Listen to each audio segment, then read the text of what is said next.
Flu season is here and doctors are urging everyone to get their shot. Dr. Robert Martinez with Doctors Hospital at Renaissance joins us with more. And thank you so much for joining us. And you know, we posted an article earlier last week on our website about flu season when it's active. And would you say it's about to get active? It's about to get active. I think we've seen several cases already. The big difference from last year and years past is we haven't seen any significant number of really bad and severe cases, those requiring hospitalization. They're still out there, but luckily it's been relatively slow with the severe infections. That's good news to hear. And a lot of patients, a lot of doctors are encouraging patients to get their flu shot. And is that something that you would recommend as well? I definitely do. I think one of those things we can do every single year to improve the number of infections and the severe infections and therefore deaths is to follow what your health officials tell you, and that is to get the flu shot.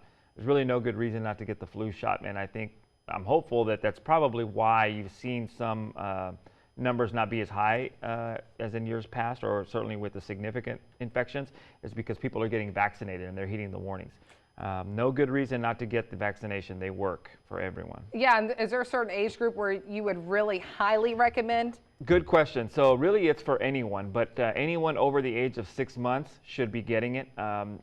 Also, there are those folks that are at highest risk. That includes children, very elderly folks, and those in between with severe illnesses like cancer, autoimmune disease, diabetes. So really, over the age of 6 months, people should be getting them. And there's some questions that I have heard around. Is it safe for pregnant women to get a flu shot? It is. In fact, if you look at the CDC's website, it tells you who is at most risk. They are number one. Pregnant women are number one on the list. And so it is safe for them to get it.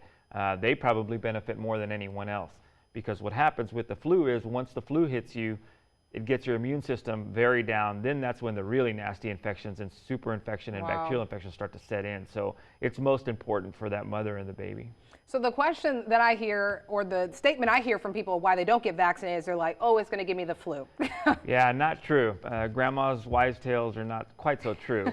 It used to be that when we used to give more live virus, that is, you get actually parts of the virus and then your body has to fight off in order to build antibodies, those used to get you a little bit sick. Today's vaccines, however, that we give, the shot form, does not get you sick. You get the antibodies already. You don't get the actual vaccine or the flu bug, and so that's really not so true. Very rare when you can still take it inhaled and or up your nostrils. That has the potential to get you sick, but very minor, because it lets your body mount the response. So probably 80 to 90% of the patients I see get the shot, which is all antibodies, and you cannot get sick from that. Sounds good. I'll take that. I don't want to get sick. All right. Thank you so much, Dr. Martinez, for joining us. Thank you.